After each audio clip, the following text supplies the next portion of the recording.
Bonjour, je m'appelle Inès, j'ai 24 ans, je suis d'origine franco-tunisienne. Je suis infirmière de nuit à la PHP, donc l'assistance publique des hôpitaux de Paris.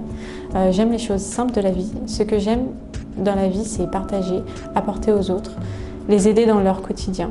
C'est pour cela que j'ai choisi ce métier qui est proche des gens. On me décrit souvent comme quelqu'un qui s'oublie au profit des autres. Je participe au shooting Elia tout d'abord parce que j'aime l'engagement de la marque. Son investissement auprès des femmes, et notamment de l'endométriose, est important pour moi. J'ai découvert mon endométriose pendant la première vague de la crise sanitaire, suite à une hémorragie vaginale. Ce n'était pas la première fois pour moi que ça arrivait. En plus de subir des règles très douloureuses et des hémorragies régulières, j'ai subi très régulièrement de grosses fatigues. Une anémie chronique due à mes règles extrêmement abondantes. Je perds à peu près 25 centilitres de sang chaque mois, ça équivaut à un gros mug, et je subis des douleurs puissantes que je décris comme des décharges électriques au niveau de mes cuisses. Mes douleurs apparaissent aussi en dehors de mes règles. À cause de tout ça, ma scolarité a été très compliquée. J'ai dû m'arrêter de travailler plusieurs fois.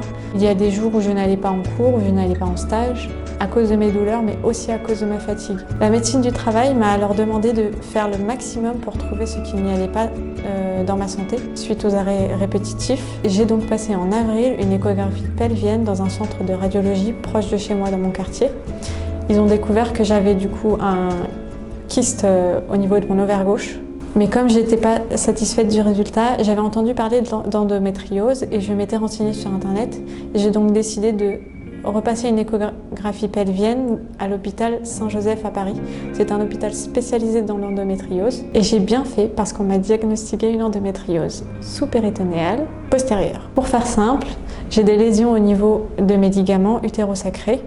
Et ces ligaments utérosacrés, ils sont proches de nerfs. Et c'est ces nerfs-là, en fait, qui, quand ils sont touchés, me créent des douleurs extrêmement puissantes au niveau de mes jambes et plus précisément au niveau de mes cuisses. L'endométriose est pour moi un réel handicap dans mon quotidien, au point où je ne peux parfois pas aller travailler, me lever ou même faire à manger. Alors les culottes menstruelles Elia, pour commencer, je les aime parce qu'il s'agit de culottes bonnes pour l'environnement, donc sans déchets sur le long terme. La marque a aussi choisi d'utiliser comme matériel l'eucalyptus, qui utilise beaucoup moins d'eau que le bambou par exemple, donc c'est un bon point. Le coton utilisé est bio et donc non nocif pour les muqueuses. Ce sont des facteurs pour moi qui sont très importants. Le plus de la marque, c'est que je peux porter les culottes au quotidien, parce qu'elles sont jolies.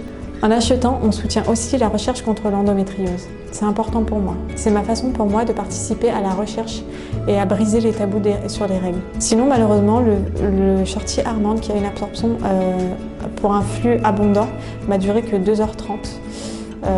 Flux abondant oblige. J'ai dû compléter avec une protection hygiénique supplémentaire.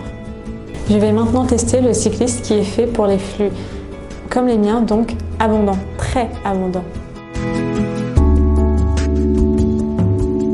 Alors moi, ce que je vous dirais, c'est écoutez votre corps, posez-vous des questions et soyez curieuse.